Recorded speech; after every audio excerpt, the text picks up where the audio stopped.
Hello everyone, and welcome to the second session today about researching UK local history, which will be focusing on using online resources to conduct local history research. So our first speaker will be Dr. Jack Southern, who is a historian at the University of Central Lancashire, but today they're going to be speaking in their capacity as a trustee of the British Association for Local History, and they'll be speaking in more detail about the work of the association and talking about the online resources that are available to help you support with your research.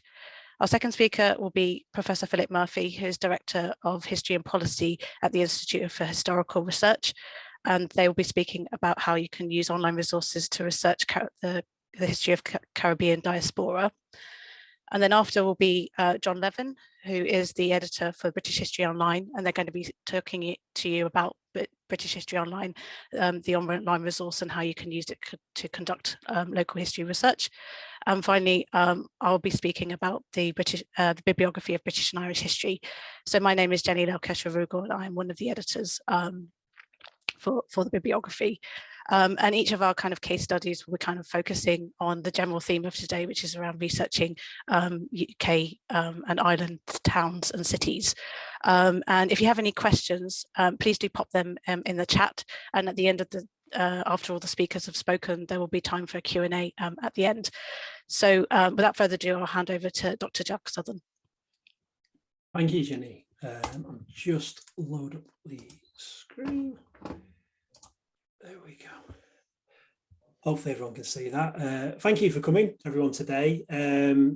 I'll be talking briefly about the British Association for Local History, of which I'm a trustee, and I've been a trustee for about 2 years now as well, which is weird, kind of becoming a trustee during lockdown. And most of the meetings have been held online that I've been involved in so far. But as the situation changes, we're starting to kind of do more in-person events and get people involved again a bit more. So hopefully some of the things that I talk about today will be of interest to you, and hopefully some of you will want to get involved with some of the work that we do as well.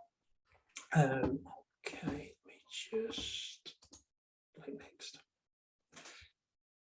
So who we are, we're the British Association of Local History, and let me just go full screen on this, if I can do. Let me just see.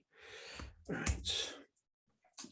We are a established group that has been going since the 1950s in various guises. And we've developed over the last few years and really tried to broaden the reach and scope of some of the activities we do.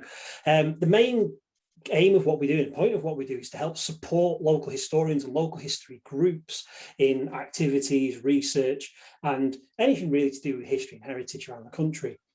One of the main functions that we have is helping and working with local history groups. And if you go on the website, you'll see a big directory of the various groups that are members of the British Association of Local History as well. And what we aim to do is be a kind of conduit and network for people to be involved in history and engage with it. I'll talk about the website in more detail in a few minutes, but because I've lost the notes in the viewing section, but I'll click through here. Let's get over that. So just give me a second, sorry. There we go, that's a bit easier. Let me click present the view, it's a bit easier. There we go. Right, so the heritage of the group, we formed effectively in 1982. We have a conference, sorry, I'm struggling to see this on my screen. Let me just get rid of that. And we evolved, like I say, from standing committee, standing conference, local history, which dates back to 1948. Okay, let's try this one here. So our membership is mostly comprised of anyone that has a common interest in local history, individual members, students, and local societies. I originally became a member of the group and interested in the group as a student, as a PhD student, mostly through exposure to the journal, The Local Historian, which I'll talk about in a bit, but also through some of the activities of local history societies around Lancashire, which is where I'm based at the moment. Over the last few years, we've been really encouraging a greater diverse spread and regional spread around the country. We've had a recruitment of a number of trustees and people involved in committees and outreach groups that are from all over the country and different backgrounds, and we are encouraging that as much as we can. And for you people here in this group to hear, both students and people interested in local history, the more of you that are interested in getting involved, the better as well. So one of the main outputs that the group do, and which is a really significant one for anyone especially interested in the academic side, academic in inverted commas, academic side of local history, is the Local Historian Journal. That dates in 1952 in various different guises, was originally called the Amateur Historian as well. It's currently published quarterly for members alongside Local History News, which is a separate booklet which gives updates of activities, events, short form notes, works in progress, and various different elements like that as well that comes out and is released.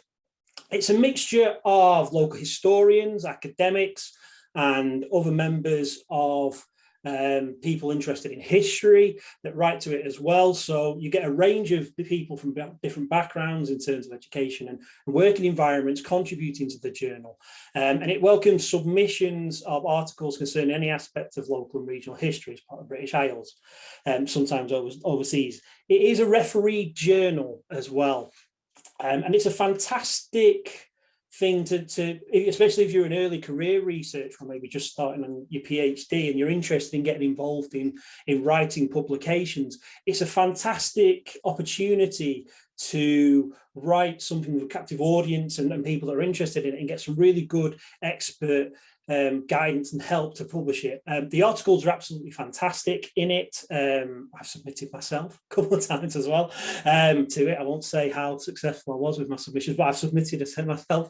And it's really well edited, and it's got a very detailed referee process in there as well. We get a range of different topics under that broad banner. Articles are usually about 7,500 words, but we do welcome shorter pieces. You can see here from two earlier presentations, two earlier journals out in the kind of last year or so, in January 22 and 21, the range of topics in terms of dates and also spread around the country as well. The articles tend to follow a number of different themes: historical sources, then their usefulness for historians, techniques and methods, comparisons and discussions, practical experiences, opinions and comment pieces, and also materials related to associated disciplines, so archaeology, for example, as well. They take a broad range of topics and subjects. I encourage you to look into it if you're interested in starting to publish academically and you've not done it before. It's a fantastic place to submit, and you'll find copies of it in most institutional libraries as well. The Society also publishes a range of other publications. These are just some of the examples here, built to Alan Crosby, Professor Jeff Timmins, and Mark Forrest as well. Again, there's a range of topics and uses for it as well. Obviously, internet sites for local historians, a directory, but then also things to do with teaching. We do a number of different schemes linked to teaching and developing teaching and helping teachers that work on local history, which is now a kind of central part of the curriculum as well. Next one. There we go. We also have Local History Day, which is the main event in the calendar for the Society, as a keynote talk, as well as Local History Awards, which is a great event to just see what is going on around the country, see what people are doing with local history. And I'm actually part of the panel that looks at the nominations for some of the Local History Awards, and it never ceases to amaze me just the range and scope and commitment that people have to local and regional history as well. There is an administrative element with this, with the AGM as well, and annual general meeting, but it's a really great day to meet with a bunch of like-minded people who are interested in local and regional history and hear a great talk as well. We also have a series of different elements to our web content. This has been heavily invested in over the last couple of years, or last kind of few years, but the last couple of years especially, where we now present a range of different things online. You can find it under the resources section on the website, which I'll link to at the end of this, but I'll talk a bit more about that as well. One of the kind of most significant developments we've had over the last few years is the growth of our digital team. This has had, since 2020 especially, we've gone from 1 to 3 members, which do probably the work of about 30 people. And I don't say that lightly as well. They do a range of things such as Local History Hour, which you'll find on Twitter. They do a series of talks and events that are held as well, workshops on how to do particular skills in local history, as well as standard history talks and other things linked to that as well.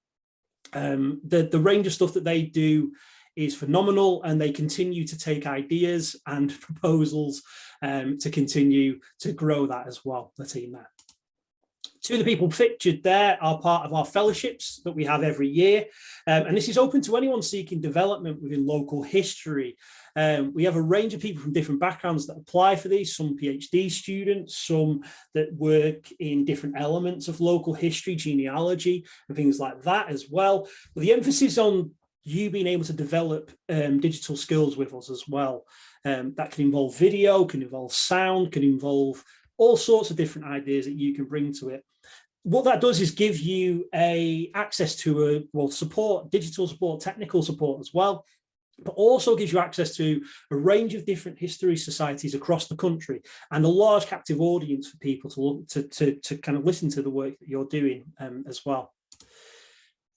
And as part of that, as part of the digital fellows and the fellowships that happens, we have a growing amount of digital content. The Index in Local History, and Dr. Francis Young, for example, was a YouTube video, but we also have a series of other initiatives that have started. The 10-minute talks, which you can see here, which is effectively short lectures on a range of topics by people researching it. That comes from established academics, archivists, people working in local history outside of the academy, and various other people on there as well, who just give 10-minute talks, usually illustrated talks, about their research. You can watch them all up on YouTube and on the website as well. And some of them are, most of them are absolutely fascinating, and I've really enjoyed watching them myself.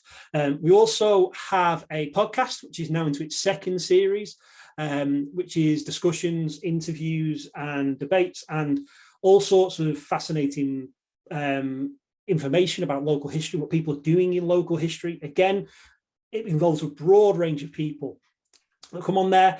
And we also have a shorter form version of a blog, which people contribute to. Again, people actively researching, people that have been doing different elements of research, updates on projects, things like that, which is available on the website as well. So these are all opportunities that people are able to do and become members of. And it's a great way for you to share your work. As I say, if you're interested in sharing your research, or maybe developing skills, or even maybe just trying out different elements of research, you might have a particular theme or a particular kind of thing that doesn't fit with anything else, and you want to maybe get it out there to people in a different way. It could be a podcast, a video, a blog post. Approach the BLAH and talk to them about it. We're open to kind of people coming in and bringing new ideas and new skills and developing skills with us as well. And like I say, I've been a member for 2 years, well, I'm a trustee for 2 years now, and it's been a tremendously beneficial experience for me. When I first started as a kind of ECR, early career researcher, it's been a tremendously beneficial experience for me, just kind of hearing and learning and working with people that are interested in local history in a number of different ways. That was a very short whistle-stop tour, the British Association of Local History. You can visit our website, blah.org.uk, on there. And if anyone does have any questions about it, wants to chat about it after, please feel free to email me at jsouthern2@uclan.ac.uk. And I shall stop sharing my screen now. There we go. As I finally found out how to use screen share on a Mac. There we go.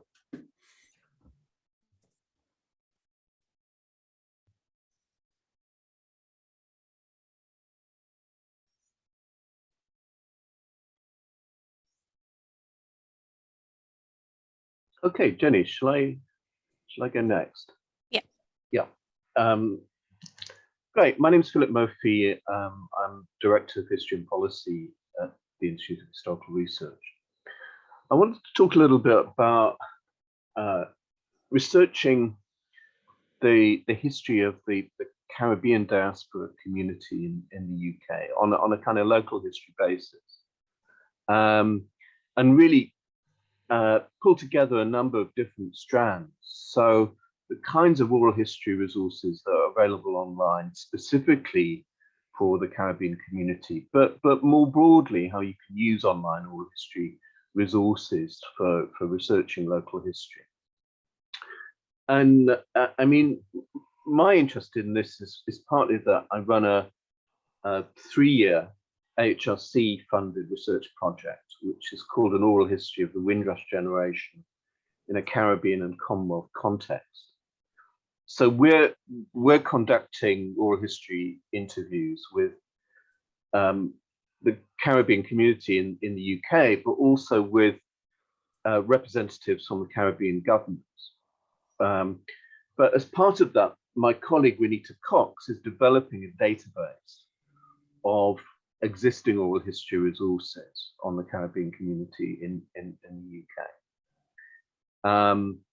And I want to talk about how you can use some of those resources for looking specifically at oral history, local histories of those communities.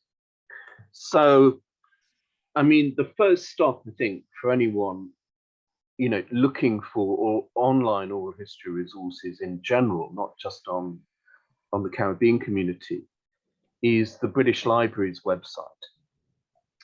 And that brings together a number of different oral history collections. It's tremendously rich. So a couple of those that the British Library have available.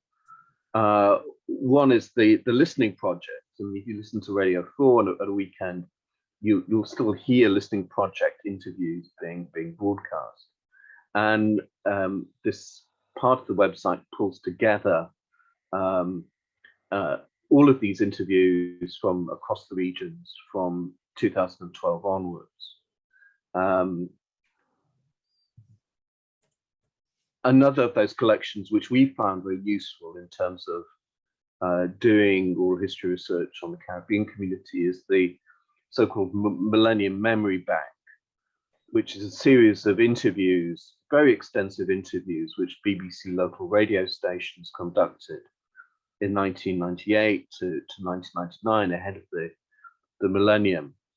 And it tried to kind of reach a sort of representative sample of the UK in terms of regions, in terms of gender, in terms of ethnicity.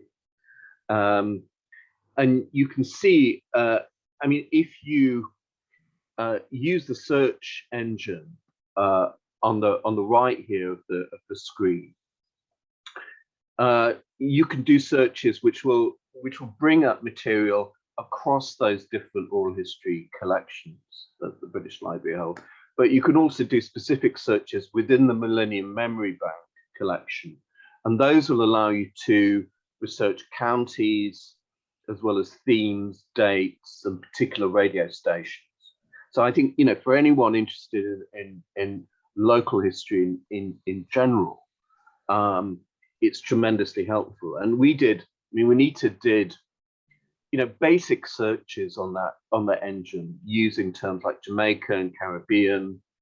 And what she's pulled together, you can see materials from various sites that they cover: sisterhood and after, social change in English, include also the Millennium Memory Bank, which we've been talking about. So it's a tremendously versatile resource, and for a lot of those collections, including the Millennium Memory Bank, the interviews are available digitally for you to listen to them then, so you don't have to go to the British Library itself. So the British Library is a good sort of one-stop shop, but also increasingly local museums and records offices have been working on developing their own collections of oral history resources around the kind of black community. and I just wanted to show you a couple and sort of talk a little bit about the nature. So, for example, on the Essex County Record Office site, there's a collaboration with Caribbean Takeaway Takeover, which was an exhibition curated by an artist, Everton Wright, who uses the name Eve Bright, which was developed from 2017 to 18. And so the 10 digitally available interviews with community elders, very much focusing on the locality. And Eve Wright took that exhibition, that collection, to other places in the country. It spent some time at the Migration Museum in London. And you can see there's a mixture of sound recordings, but also visual evidence. But with a very much kind of local focus. And that's quite common in these cases. So another example is the Harris Museum in Preston, which has been making available, again in digital form, you can listen to them online, interviews with members of the local Caribbean diaspora community, really about the locality. And I think the thing to stress about that, it's true of, the kind of Caribbean diaspora historical research in general, that a lot of it traditionally has gone on outside the academy, outside higher education, and even if the sort of conventional museum sector is involved, it often works in collaboration with community activist groups and other organizations. And so that collection that the Harris Museum has been developing is used as the basis for this community website, again, based around Preston, new ways to tell old stories. And you can see that a kind of a series of groups have kind of got together with that, including Windrush Initiatives, Preston Community Education Service, Preston African Caribbean Community. Because, as you can imagine, there's a sort of strong sense with this sort of work when you're kind of dealing with the communities, of people saying, well, what actually do we get out of this? What is the point of giving interviews to you?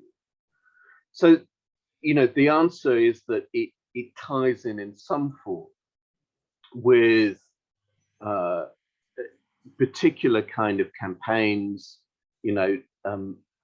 developing a sense of local identity amongst those communities.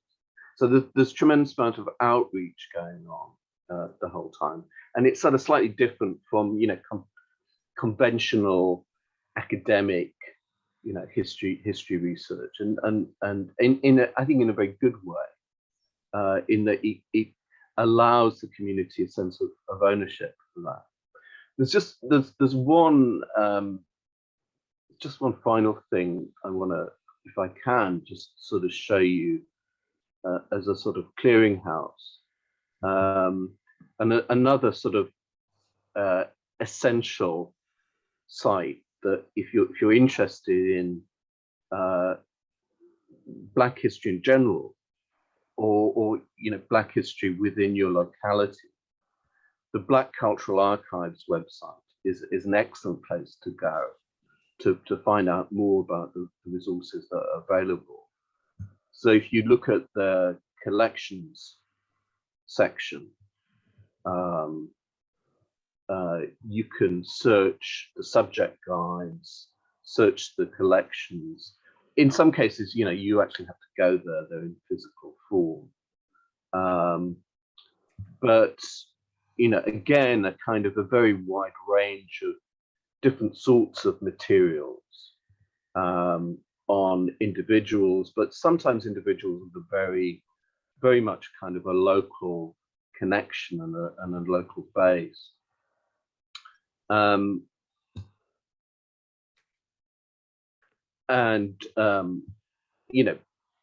Particular sorts of materials as well, periodicals, education materials, Black women's movement, publishing, Black Georgians, a very wide range of materials, which again can add tremendously to kind of local history research.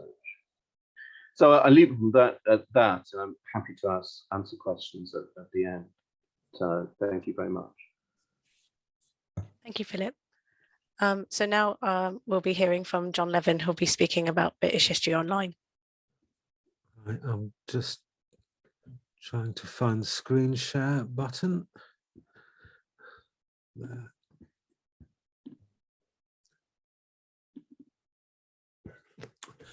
Right, good afternoon. I'm John Levin, and I am the editor of British History Online. British History Online was, sorry, this isn't there. British History Online was first started in 2002, although only opened to the public in 2003, so we're approaching our 20th anniversary. It's part of the Institute of Historical Research at the University of London, and it's basically a digital library of historical sources. It currently has around 1,300 volumes, which translates into millions of pages. Around 200 volumes are behind the paywall in order to pay the bills, but you should have access to it through your university or through institutions and libraries. We also offer, unlike the vast majority of historical databases, subscriptions to individuals starting at a very reasonable £35 a year. We have very high quality text transcriptions. We are not like Google Books or the Internet Archive and using OCR or giving up images of text. This is real text, and this makes searching much more reliable and much better.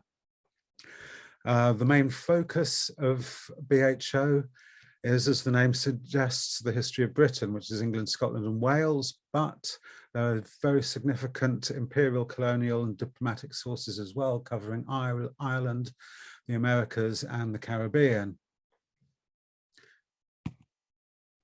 So with all this material, finding what you want and even knowing what you want is a great challenge. It means not just finding about what you know or presume to be there, but finding material that perhaps you don't know about, your proverbial known unknowns. British History Online offers 3 ways of investigating its content. The first is the catalogue. It's a simple listing of all the series we hold. Every volume we have is assigned to one of these series. And you can see the URL, britishhistory.ac.uk/catalogue. That is the full listing of everything, every series we have. The second way of using B.H.O is by going through the taxonomy, through the source type, data sets, guides, primary sources, maps, secondary texts, through place, which is the British Isles and Ireland, the subject, administrative, colonial, economic, and so forth, and the period, ancient to 20th century. Every volume is tagged according to these categories. Many of the works, however, do fall into more than one category. The calendars of state papers pretty much fall under every place we have. So there's a certain limited use to that. The third way, of course, is search. At the moment, I'm afraid search isn't functioning particularly well. We do have the basics on the site. But a more accurate way of investigating the site is by using Google's site : british-history.ac.uk to search for terms. And when you put that into a search into the Google engine, you get very good results, and not only text results, but you also get images as well as a bonus. So, local history on British History Online. We have a very large number of reference works, gazetteers and topographical encyclopedias covering England and Britain, including 4 volumes of Magna Britannia, 3 volumes of Lewis's topographical dictionaries, Gazetteer of Markets and Fairs to 1516, and the reports of the Royal Commission on Historical Monuments. Saying this may not mean anything to you. These reference works, best search, they will have a wealth of detail on quite narrow searches. It's reference material that no one reads. You don't read the dictionary, but you do consult it a lot. We also have a considerable amount of material specific to particular areas, such as histories of Norfolk and Nottinghamshire, collections of Glaswegian charters, and collections of miscellaneous records, I think 5 volumes relating to Cardiff. We also have a great amount of London history, including 60 volumes of the contemporary and authoritative Survey of London, also Stowe's original survey of 1603, Harbin's Dictionary of London Streets, collections of wills, and many volumes relating to hearth and window tax returns.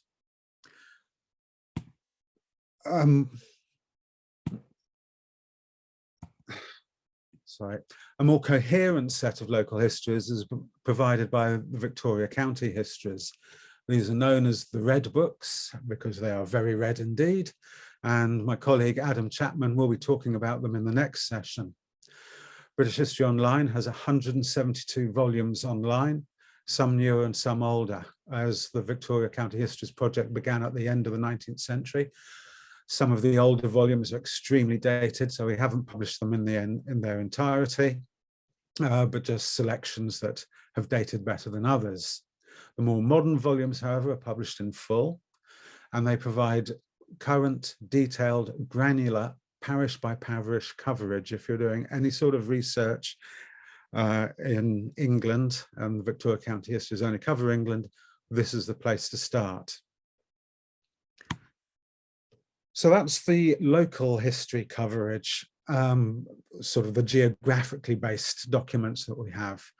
Our other great strength is a very large collection of state papers and related political material. We have many volumes of the calendars of State Papers Domestic, State Papers Scotland and Ireland, and State Papers Treasury.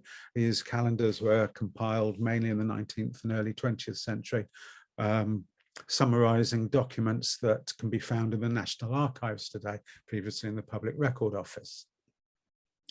We also have various journals of the House of Commons and Lords, and 3 volumes, with hopefully another to be added later this year, of the Statutes of the Realm. These works of high politics, of parliamentary procedure and state practice are very much broader than they may first appear. I think they're a very important source for local history because they take in reports and correspondence from all around the country. The parliamentary debates are full of petitions presented from parishes and counties and cities wanting, for example, permission or an act to build a workhouse or a shire hall, or even protest or petition about national policy. And the statutes, again, are a result of a lot of this parliamentary procedure. There are many, many local acts, often infrastructural, setting up local courts, defining and dividing parishes, maintaining piers and other infrastructure. As an aside, although we don't actually hold these records, a specific category of local act was introduced in 1797. And between then and 1921, which is as far as I've counted up to, over 22,000 such acts were passed. Many of these in the Victorian age deal with canals and railways, and a bit later gas and electricity companies. National acts are also a source for local history. For example, I have here an extract for the County of Cornwall from an act granting to His Majesty the sum of £1,484,015, £1 shilling, 11 pence and 3 farthings for disbanding the army in 1698. And these acts gave listings of the names of all the commissioners who were charged with overseeing this act and the collection of taxes. And they are divided up by county, city or borough. So this act lists thousands of names.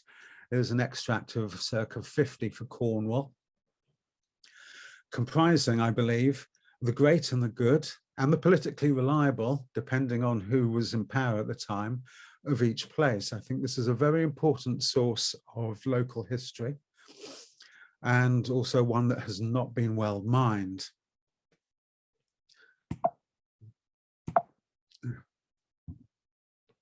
So that's a summary of the resources that British History Online has for local history study. It's, as I say, an enormous resource. It's particularly strong for the 17th century and for the medieval period, a little less so for the 18th and a little sparser for the 19th. Nevertheless, it is full of detail. It is full of material that can be approached in many, many different ways. And if you find other ways of using this material, and please do tell us about it, because we do actually want this material out there and used. Thank you very much. Thank you, John. So what I'll do now is I'll just share my screen.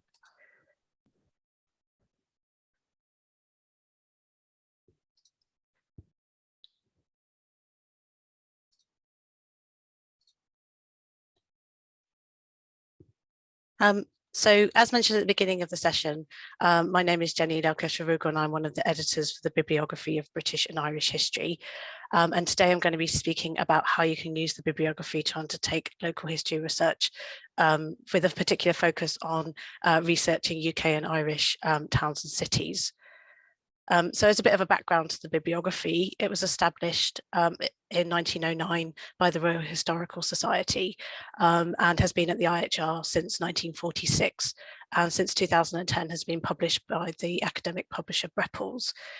So the bibliography is a curated list of secondary sources that have been written about British, Irish and imperial history, including Britain and Ireland's relations with other countries. And it currently contains 634,600 references, covering a time period of 55 BCE until the present day. And if you're researching regional or urban histories with a particular focus on Ireland, I highly recommend using Irish History Online in conjunction with the bibliography so that you don't miss any important research. So the bibliography is updated 3 times a year and contains detailed information about books, journal articles and reviews, as well as book chapters. And so this covers both academic work as well as items that have been self-published or have been produced by local history societies. So it's quite broad in its scope. And so this is an example of the search page, and it allows you different searching options. So you can, at the very top, the searching anywhere allows you kind of do a basic search or a simple search, just to kind of see, when you're starting a research, to see what may be available. You can also conduct bibliographical searches. So if you're looking for, if you have a particular title or author or publication type in mind, but you can also do subject searching as well by all the categories that you can see here. And importantly, for historical research, you can also search by the period covered. So when conducting subject searching in the bibliography, a really good place to start is the subject tree. So you can either search by typing keywords into the search box at the top of the screen, or you can explore different levels of the subject tree. So as you can see on the screen here, the first column on the left is kind of the top level of the subject tree. And then as you move towards the right, it will open up levels and sublevels until you reach the end of the subject tree. So when researching towns and cities, the first place you want to start is within the other major themes level. And as you can see here, there is a sublevel related to urban. So that's kind of where all the kind of urban history is located. You can also find relevant information within the sources level, and this is particularly helpful if you are research or if you're using different types of documents or records, whether that be official documents, church or legal records, census information, autobiographical materials and correspondences, and increasingly non-written sources such as oral histories, photographs, or maps and plans. And you will also find relevant information if you combine your searches. So if you were combining using urban history with other areas of the subject tree, such as social history or social cultural identity. So the examples I've given today are no means exhaustive, but what I would recommend is that you explore the different levels that you can see here of the subject tree so that you can build tailored searches to find information that is relevant for your research.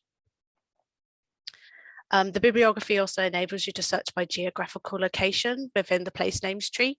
And you can do this again, either by typing keywords into the search box at the top of the screen, or by navigating there's 3 different levels. So it'll be the UK pre-1922 boundaries level, the island level, or if you're interested in kind of researching more about the kind of different diasporas, you can also search within the other countries level as well.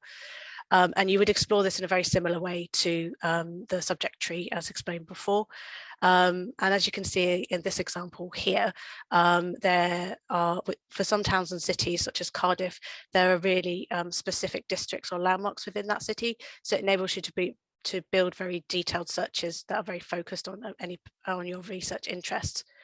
And to better help you navigate the place names tree, I'd recommend having a look at the Gazetteer of British place names, as the place name tree is heavily indebted to this Gazetteer. And for more information about searching the bibliography, as well as how the bibliography is updated, I'd highly recommend watching these online tutorial videos here. Don't worry about making a note of these. The links will be shared within all the presentations at the end of the session today. So once you found a record, once you found something, this is an example of what a record looks like. And this one is for a book. So they're very much structured in the same way. So you'll see the bibliographical information at the top of the screen and the subject information in the middle. And then at the bottom will be listed reviews. So this will help you not only undertake a historical analysis of that particular book, but it may also provide additional journal titles that you may not have considered as part of your research that may also have maybe another avenue for you to explore. And one thing to note is that any text in green within the bibliography is a link to a new search. So this is really helpful for you in finding out, like a quick way of finding out what else the bibliography holds on a particular research area. So in this example, if we clicked on Lewis, this would open up a new search screen with everything, brings together everything the bibliography holds on that particular place. So as you can see, there are 110 results related to Lewis. And this example is for a journal article. So again, it's organized in a very similar way with the bibliographical information at the top and the subject information in the middle. But at the bottom, this is where you'll find links to the full text, whether that be through a DOI or in this example here through the journal homepage. And the more you explore the bibliography, it will also may include also links to JSTOR and Project Muse. But if we go back to the subject information, you'll notice I've highlighted a link here, which is to the Oxford Dictionary of National Biography, which is highlighted in red. And so by clicking on that link, it will take you through, as in this example, to John Knox's biography. And I've included this as an example because to highlight that it's often worth exploring links within the bibliography, as they're often overlooked and could really help you in terms of expanding your research. And in addition to the ODMB, you may find it helpful to use other biographical dictionaries. So if your research is focusing on Ireland, you may also want to have a look at the Dictionary of Irish Biography as well. And finally, this is an example of an article of an edited volume or an edited book. But one thing to note, as you can see here, is that book chapters are called articles in a book within the bibliography. So it's just something to note when you're using and searching the bibliography. And again, it's very structured in a very similar way. But as you can see at the bottom, the record lists all the individually authored chapters within that edited volume. And by clicking on one, that would then take you through, open up that particular article within a new page. So once you've found a particular resource that you think is going to be relevant for your research, you can navigate from the bibliography to different library catalogues. If you're affiliated with an academic institution, make sure that you're logged in with your institutional library account, as this will help in terms of the seamless process, in terms of accessing the full text if your library has availability.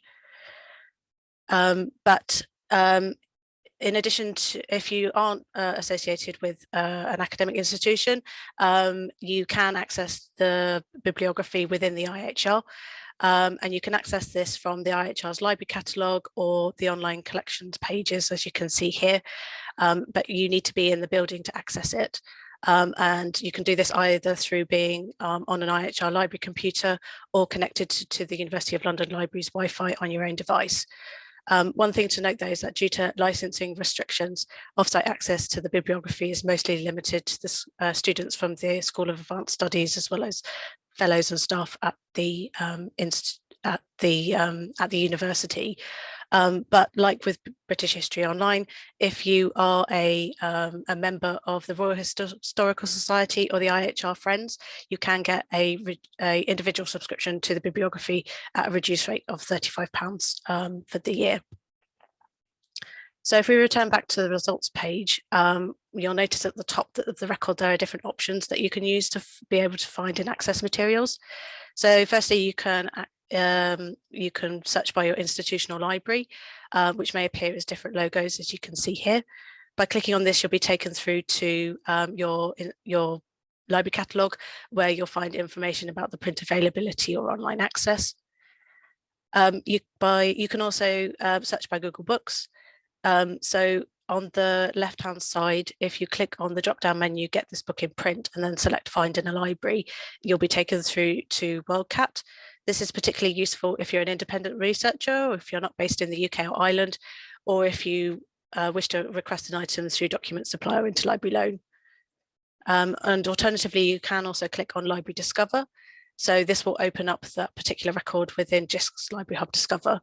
So this is a union catalogue that lists the library collections of over 170 academic, national and specialist libraries in the UK and Ireland, and is another useful resource for finding materials. And the bibliography also enables you to do a couple of other things. So it also enables you to keep up to date with the latest research in your particular field by setting up an email alert. As well as you can also manage your reference lists or bibliographies by exporting references that you found within the bibliography to reference management software such as Zotero, RefWorks or EndNote. To help you do this, the bibliography's publishers Breppels produced a number of online tutorial videos which will help you to be able to do that. And then again, these are on the links that can be found on this page here. And for more information about using the bibliography, if you're completing any academic work, whether that will be essays or assignments or kind of you're writing for publication, I highly recommend watching these online tutorial videos here as well. And you can also keep up to date with the bibliography. So we regularly post to the IHR's blog on history. So this will give you information about what's appeared in most recent updates, as well as interesting things that we found within the bibliography or guest blog posts from different people, as well as we do regularly post on the IHR's Twitter as well. And if you'd like to contact the bibliography, our contact information can also be found on the website here. So if I stop sharing, there we are. So thank you very much for listening. And what I'll do now is open up the floor to any questions that people have.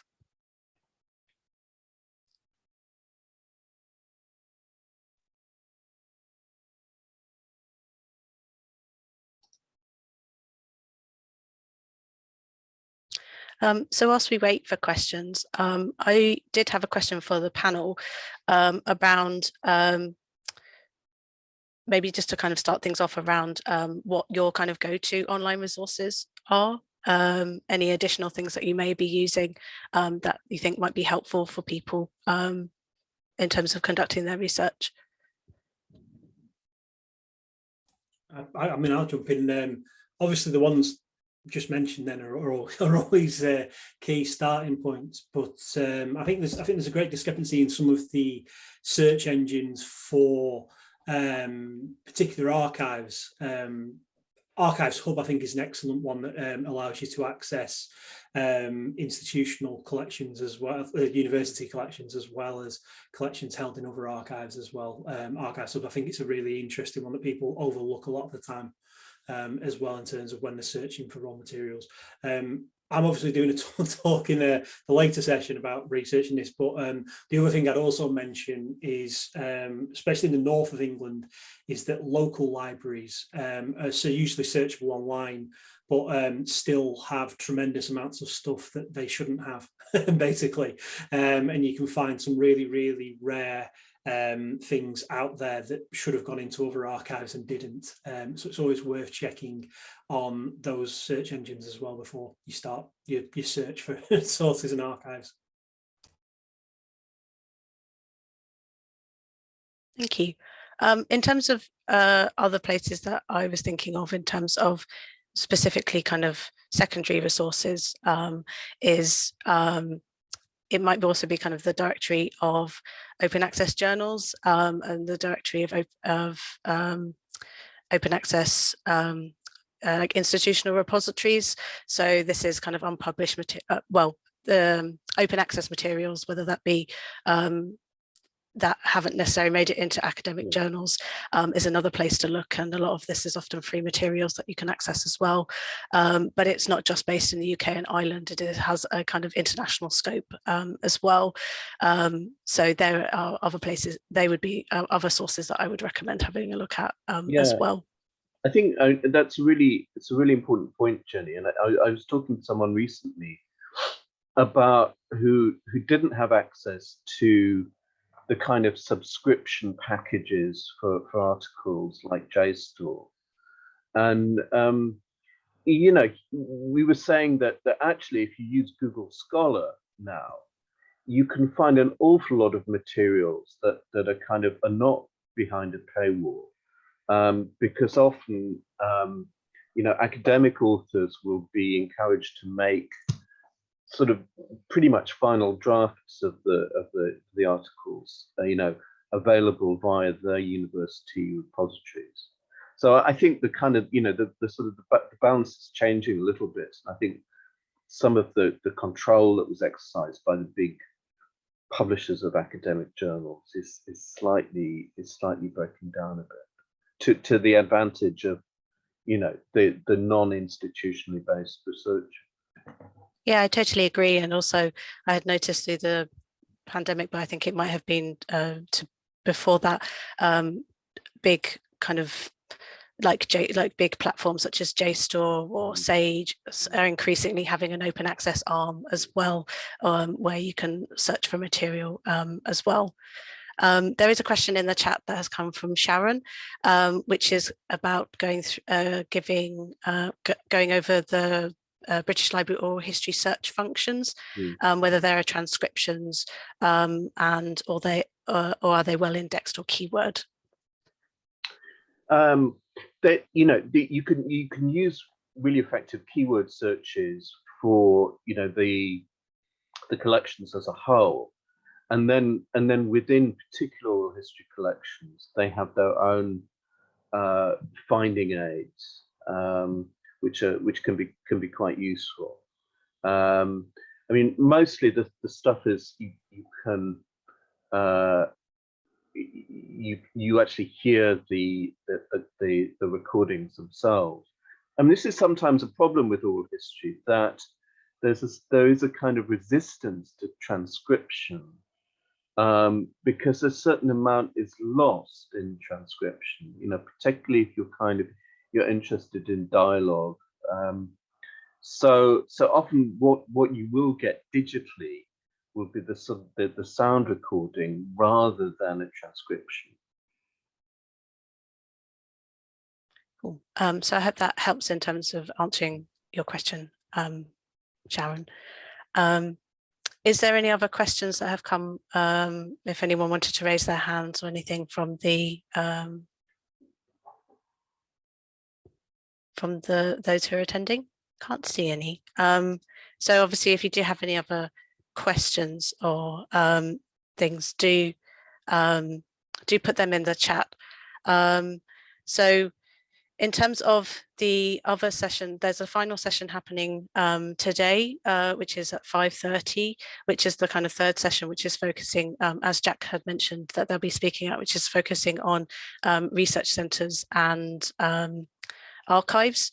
So it'll be talking about the institutions, the IHR's Centre for the Study of the History of People, Place and Communities, as well as Lancashire Archives as well.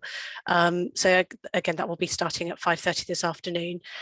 So thank you everyone for being able to attend today. And if you do have any other additional questions, please do email us, or the presentations will be circulated at the end of the sessions today. And so Philip, myself, John and Jack will be very happy to answer any additional questions that you have. So yeah, thank you very much for attending, and I hope that you have found it a useful session.